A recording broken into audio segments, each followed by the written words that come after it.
चंडीगढ़ में सीएम मनोहर लाल की अध्यक्षता में कैबिनेट की बैठक हुई, जिसमें कई अहम मुद्दों पर चर्चा की गई। बैठक के बाद सीएम मनोहर लाल ने प्रेस कॉन्फ्रेंस कर बैठक में हुई चर्चा की जानकारी दी।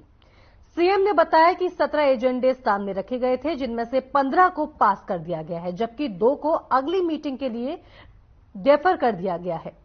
सीएम ने बताया कि वित्त वर्ष 2023-24 के बजट का करीब 79% खर्च हो चुका है। 8 से 10% तक का अंतर हमेशा ही रहता है। 21 दिसंबर तक बजट का 75% खर्च हुआ था। सीएम ने कहा कि ग्रामीण परिवारों के पानी के बिल थे, इसके बाद विभाग ने बिल भेजे तो हमें लगा कि ज्यादा है, जिसमें लोगों को राहत दी गई।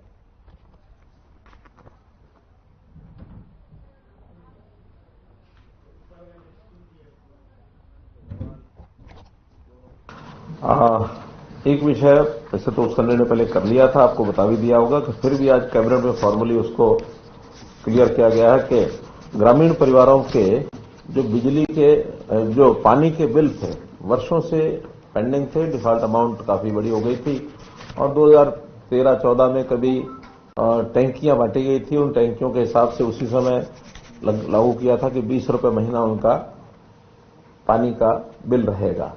टैंकी लगने के बाद लोगों ने टैंकियां ले ली, पानी के बिल मुझे लगता कभी इश्यू भी हुए होंगे। अब डिपार्टमेंट को जब लगा कि ये विषय तुम्हारा पेंडिंग पड़ा है, उस समय उनके सबके बिल भेजे गए और जब ज्यादा बिल लगे तो सब लोगों ने कहा कि इतने साल के बिल एक साथ भेजे गए हैं। हमें भी लगा कि ये ठीक नहीं है, तो कम से कम जितना बिल कोई भी सामान्य व्यक्ति पे कर सकता है उतना ही उसको देना चाहिए। तो 2,000, 5,000, 10,000 बिल भी हो गए थे।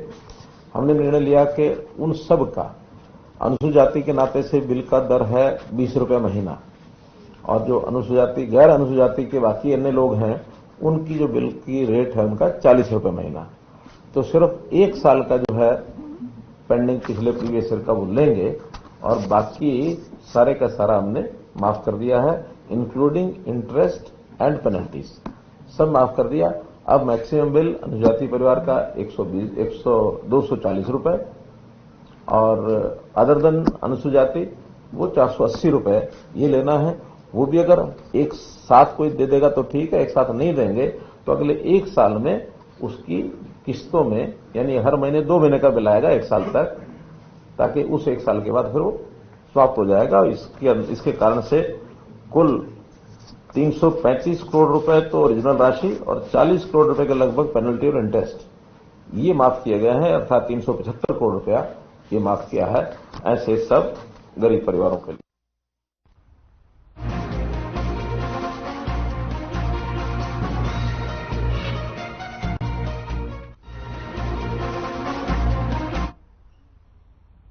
खबर अंबाला से है, जहां केंद्रीय स्वास्थ्य मंत्री डॉक्टर मनसुख मांडविया की ओर से अंबाला छावनी में वर्चुअल राष्ट्रीय रोग नियंत्रण केंद्र अंबाला शाखा का शिलान्यास किया गया। इस मौके पर हरियाणा के स्वास्थ्य मंत्री अनिल विज की गरिमामयी उपस्थिति में इसका शिलान्यास कराया गया। इसमें 5 राज्यों में सर्विस मिला करेगी। अब किसी भी तरह की जांच हो तो उसके लिए दिल्ली जाने की जरूरत नहीं पड़ेगी। कोई सी भी जांच हो जो अस्पताल और आम लेबोरेटरी में नहीं होते, वो सब इन एनसीडीसी सेंटर्स में हो पाएंगी और इसमें रिसर्च वर्क भी होगा। जो नई बीमारी आ रही हैं उनको कैसे ठीक किया जा सकता है, इस पर भी काम किया जाएगा। इस विषय पर मीडिया से बात करते हुए गृह मंत्री अनिल विज ने कहा कि पहले हर काम के लिए दिल्ली जाना पड़ता था, एक एम्स था, अब मोदी जी ने हर प्रदेश में एम्स बना दिए हैं। उन्होंने कहा कि लगभग 350 कॉलेजेस बना दिए गए हैं। उसी प्रकार एनसीडीसी की लैब केवल दिल्ली में ही थी, अब सबको दिल्ली जाना नहीं पड़ेगा।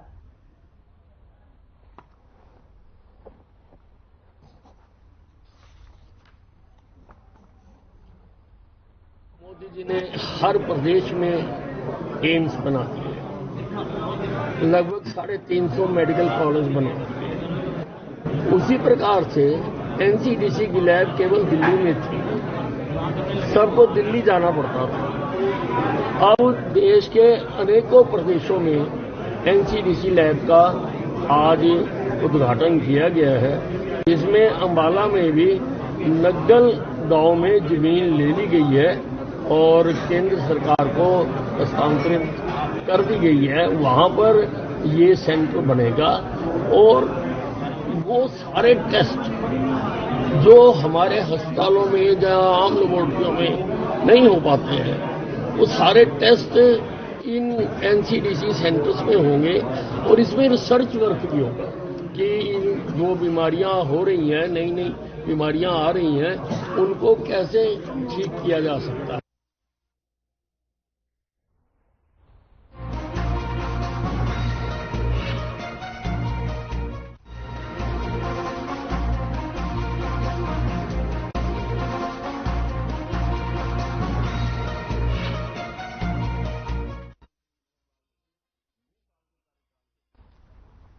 हरियाणा सरकार के मीडिया सचिव प्रवीण अत्रे ने हुड्डा पिता पुत्र पर तंज कसते हुए कहा कि हुड्डा पिता पुत्र के मुंह से नौकरियों की बात हास्यास्पद लगती है, क्योंकि इतिहास गवाह है कि कांग्रेस सरकार के दौरान सरकारी नौकरियों की बंदरबाट हुई थी।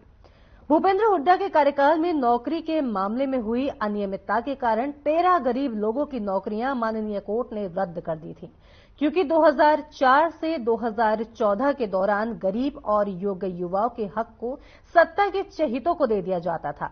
गरीब और वंचित समाज के युवाओं को योग्यता होने के बावजूद भी नौकरी नहीं मिलती थी। नियमों से छेड़छाड़ कर सत्ता के चहेतों को सरकारी नौकरियां दी जाती थी। प्रवीण अत्रे ने मुख्यमंत्री मनोहर लाल की नौकरी देने के मामले में जमकर तारीफ की है और कहा कि सीएम के काम में हमेशा से ही पारदर्शिता रहती है। उन्होंने नौकरियां देकर एक मिसाल कायम की है।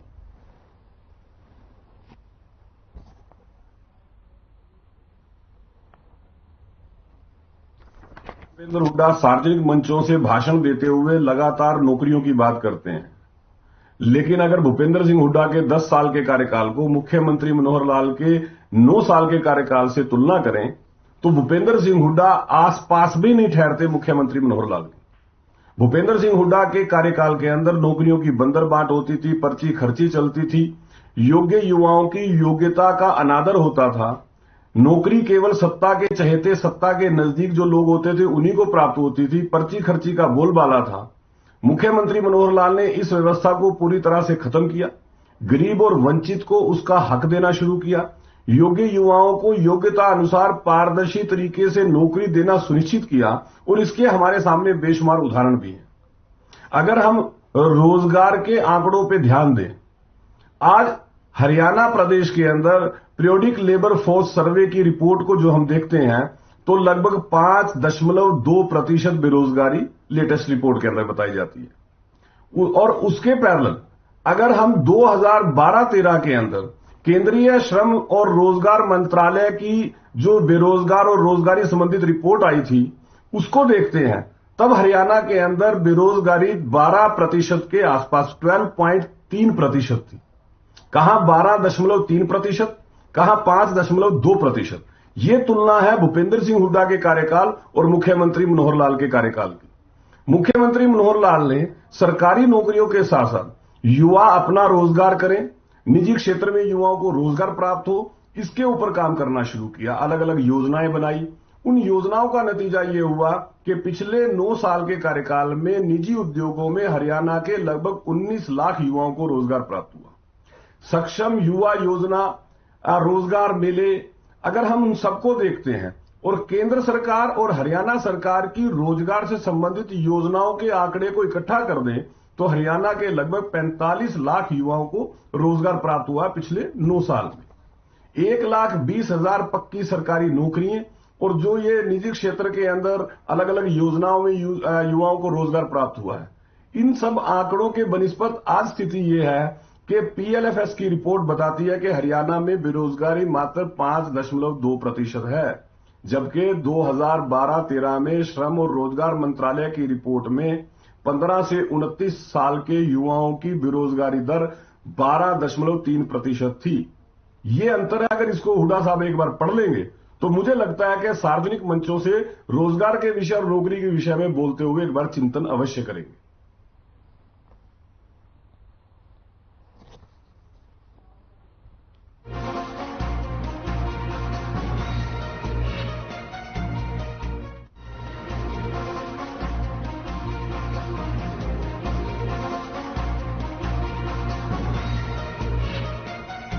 और इस वक्त की बड़ी खबर आपको बता रहे हैं, रेवाड़ी में 2 जगह एनआईए के द्वारा रेड मारी जा रही है। बता दें कि रेड के दौरान स्थानीय पुलिस प्रशासन के साथ एनआईए की टीम भी महेंद्रगढ़ जिले पहुंची, जहां पर लगातार छापेमार कार्रवाई की जा रही है।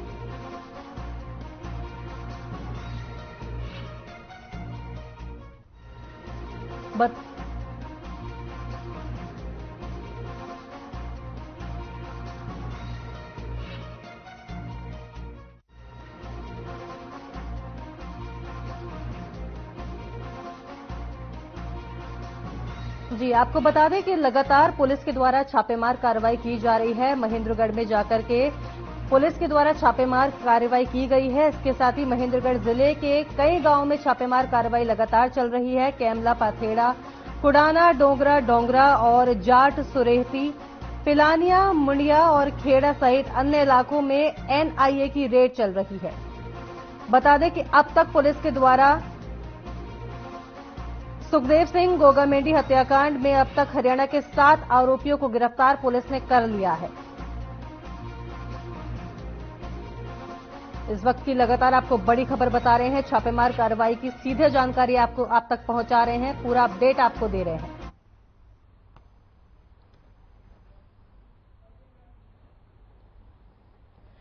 एनआईए की टीम आज महेंद्रगढ़ जिले के गांव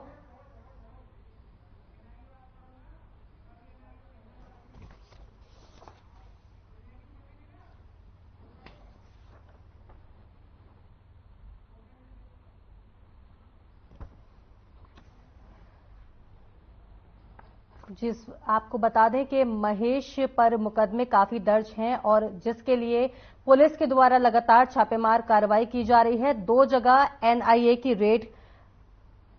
के द्वारा रेड मारी जा रही है।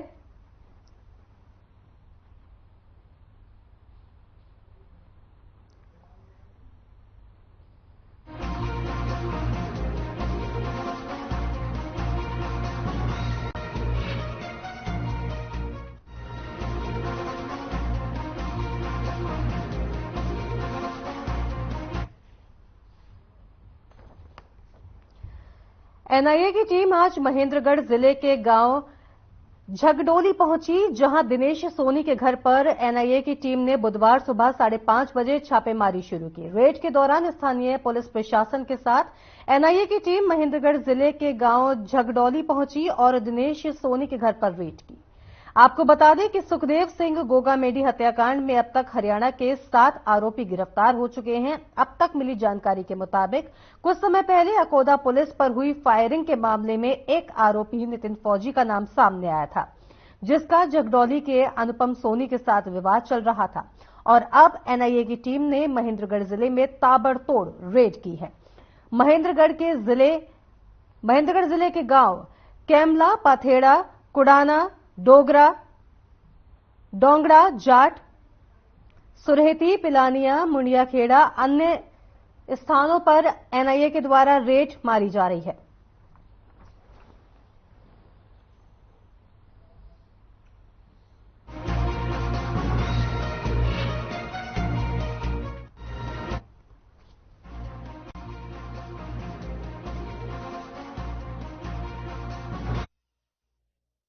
राष्ट्रीय करनी सेना के राष्ट्रीय अध्यक्ष सुखदेव गोगामेंडी की हत्या के मामले में एनआईए की टीम ने महेंद्रगढ़ जिले में एक साथ 10 ठिकानों पर छापेमारी की। ये छापेमारी सुखदेव गोगामेंडी के मुख्य हत्यारोपी नितिन फौजी और उसके साथियों के घर पर की गई है। टीम ने घर पर उनके परिजनों से पूछताछ की, साथ ही 1-2 जगह नोटिस भी दिए हैं।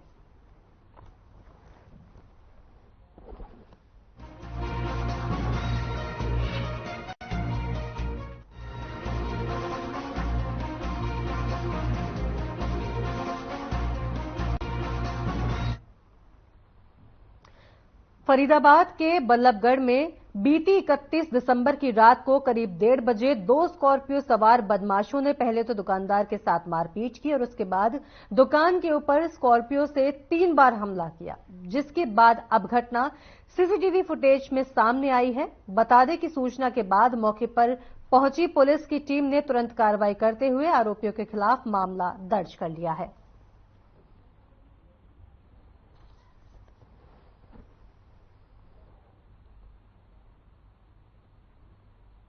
जैसा एक वीडियो ये सामने आ रही है, इस पर हमने मुकदमा दर्ज करके 3 नंबर FIR दर्ज करके इस पर हमने इन्वेस्टिगेशन जांच शुरू कर दी है। और इसमें हम एक स्कॉर्पियो गाड़ी देखने में आ रही है और उसमें कुछ 2 लड़के हैं जिनकी शिनाख्त करके पहचान करके उस पर जल्द से जल्द लीगल कार्रवाई की जाएगी। कितने बजे की घटना है? करीब 1:35 पे डेटेड 31 को ये हुई है। और अब इस पे जैसे मेरे संज्ञान में आई तो हमने इसमें मुकदमा दर्ज करा के तुरंत कार्रवाई शुरू कर दी।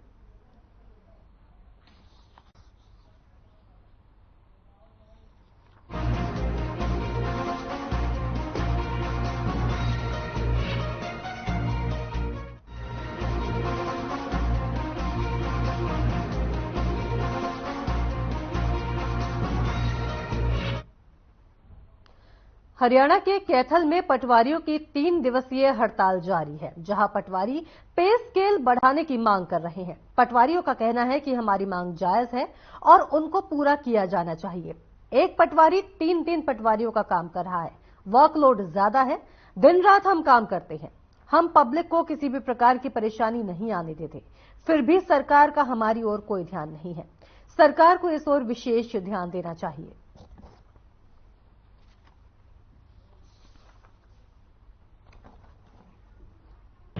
हम ये कहते हैं कि सरकार ने 1 साल पहले हमसे जो चुनाव इस पे ग्रेड पे वायदा किया था, उसमें सरकार ने आनाकानी की है। साल हो जाने के बाद उसको लागू नहीं किया। यदि किया है तो गलत तरीके से, कोई नीति के अनुसार नहीं किया। इसमें सभी पटवारियों को एक जैसा लाभ नहीं हो रहा है। पटवारी अलग अलग बैच में जैसे भर्ती हुए हैं, कोई 86 बैच का, कोई 97 बैच का, 2016 में हुए, 19 में हुए।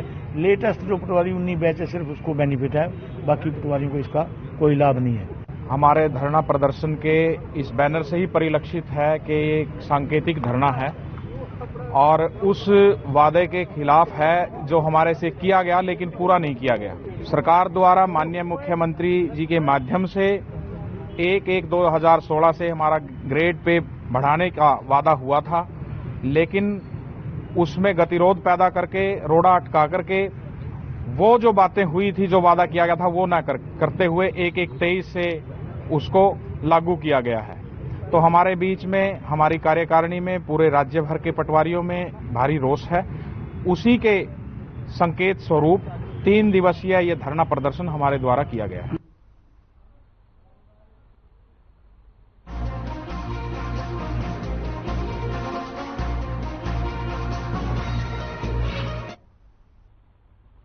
प्रदेश भर में हरियाणा के पटवारी अपनी मांगों को लेकर हड़ताल पर हैं। वहीं पलवल जिले के भी सभी पटवारी 3 दिन की सांकेतिक हड़ताल पर चले गए हैं, जिससे स्थानीय लोगों को बेहद परेशानियों का सामना करना पड़ रहा है। पटवारियों का कहना है कि लगातार वे अपनी मांगों को लेकर सरकार से बातचीत कर चुके हैं, लेकिन उनके वेतन बढ़ाने को लेकर अभी तक कोई कार्रवाई नहीं हो पाई है। द रेवेन्यू पटवार एवं कानूनगो संगठन हरियाणा के जिला प्रधान विनोद दलाल ने कहा कि सरकार उनकी मांगों को पिछले लंबे समय से पूरा नहीं कर पा रही है, जिसे लेकर मजबूरन सभी प्रदेश के पटवारियों को 3 दिन की सांकेतिक हड़ताल पर जाना पड़ रहा है। सरकार के मांगे मानने पर ही प्रदेश के सभी पटवारी अपनी हड़ताल खत्म करेंगे।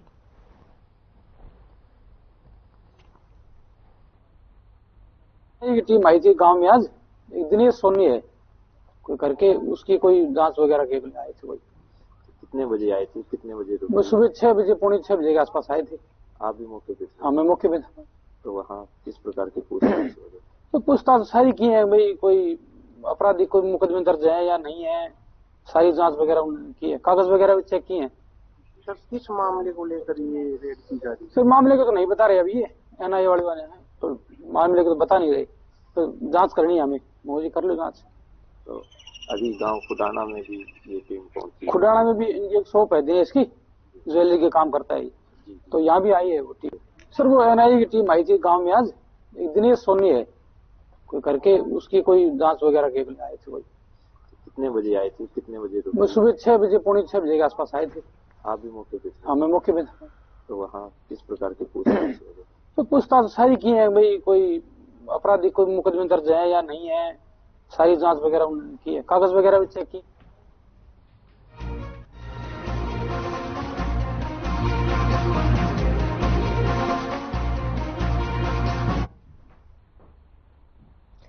सर्दी के मौसम के साथ ही हरी सब्जियों के दाम भी आसमान छू रहे हैं।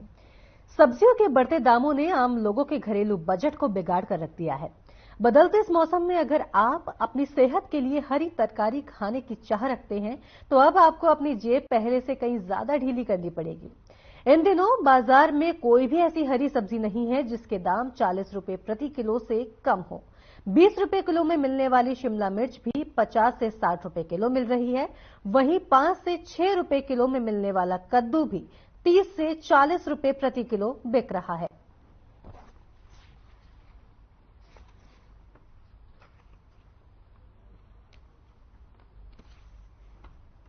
महंगाई आ गई जी थोड़ी। पहले लोग सस्ता थी का 200 रुपये किलो, 300 रुपये किलो है। पहले लोग आधा किलो ले जाते, तब पाइया 100 ग्राम ले जाते हैं। पे तो पड़ेगा जी, अगर तो पता ही है। बहुत परेशानी, बहुत महंगाई है जी। मटर 60 रुपए किलो है और गोभी तो 30 रुपए किलो है, गाजर 40 रुपए किलो है और आधा 150 रुपए किलो है, बैगन 40 रुपए किलो है। हाँ, महंगाई तो है ही है, सब कहते हैं बहुत महंगा है, लेकिन क्या करा जाए, दिया जाता है, महंगा तो ही है।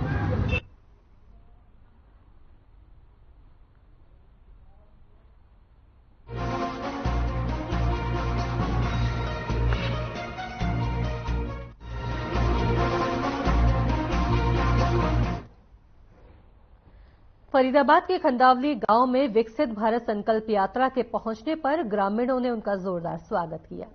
इस मौके पर सैकड़ों की संख्या में ग्रामीणों ने लगाए गए कैंप के माध्यम से योजनाओं का लाभ उठाया। संकल्प यात्रा को लेकर बीजेपी के वरिष्ठ नेता टेकचंद शर्मा ने कहा कि देश के प्रधानमंत्री नरेंद्र मोदी की दूरदर्शी सोच का नतीजा है कि पूरा प्रशासन गांव चलकर जा रहा है और लोगों की समस्याओं का समाधान कर रहा है। एक वो भी समय था जब लोगों को अपने काम करवाने के लिए अधिकारियों के दफ्तरों की धूल फांकनी पड़ती थी और उनके काम भी नहीं हो पाते थे। अब मोदी की गारंटी के चलते सभी अधिकारी गांव-गांव जाकर लोगों की समस्या का समाधान कर रहे हैं।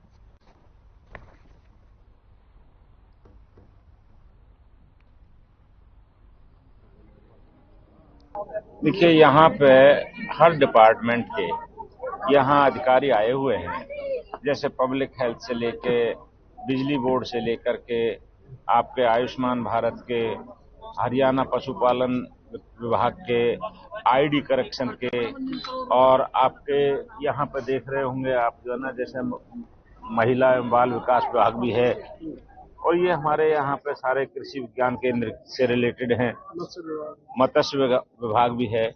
तो इस सब डिपार्टमेंटों के साथ ही हैं। जो जो प्रॉब्लमें आती हैं उनको कुछ को हैंड टू हैंड ठीक किया जाता है, कुछ को नोट करके उनको हफ्ते 10 दिन का टाइम दे करके आगे के लिए करेक्शन के लिए बात की जाती है। क्या लगता है महिलाओं को, स्थानीय लोगों को फायदा इसका मिल रहा है? इसका बहुत बड़ा फायदा है कि जहां ये धक्का खाते थे हॉस्पिटलों में और कहीं इधर उधर जाकर के, जब घर बैठे इनको ये सब चीजें होती हैं तो इनके दिमाग में भी ये रहता है कि वे घर बैठे बिठाए इनकी प्रॉब्लमें दूर हो रही हैं। और माननीय प्रधानमंत्री जी ने जो स्कीम चलाई है उसका एक अलग ही सिस्टम नजर आ रहा है। लोगों को उसका बेनिफिट भी मिल रहा है और लोग उसको प्रोत्साहित भी कर रहे हैं। आपने भी कहीं ना कहीं जो है कई स्टॉल्स पर जाकर के आपने भी कुछ दिशा निर्देश दिए हैं? मैंने सभी स्टॉलों पे गया था मैं, और सभी स्टॉलों पे जहां जहां जो कमियां हैं, जैसे एक फैमिली आईडी के अंदर कोई हमारे इसमें एक सिस्टम में पता लगा है कि किसी का बच्चा अगर इनकम टैक्स पेई था और 10 साल पहले का अगर उनका फैमिली पेंशन बनी, आधार कार्ड बना हुआ है, परिवार पहचान पत्र, तो उसको आज उसकी इनकम नहीं है तो उसको करेक्शन कैसे की जाएगी। तो वो हमने नोट कर लिया है और डिपार्टमेंट के सीनियर हेड से बात करके उसका भी करेक्शन कराएंगे। तो ये सरकार की बहुत अच्छी पहल है और सुबह 10 बजे से लगा हुआ है कैंप। यहाँ पे सभी डिपार्टमेंटों के अधिकारी यहाँ पे पहुंचे हुए हैं और सुबह से ही आप ये क्राउड देख रहे हो, गांव के लोगों का, मतलब यहाँ पे इतना क्राउड है, लोगों के काम हो रहे हैं और ये सरकार की बहुत अच्छी पहल है। घर घर पहुंच के लोगों के काम कर रही है, जैसे फैमिली आईडी हो गई या राशन कार्ड हो गया, और भी डिपार्टमेंटों के सभी अधिकारी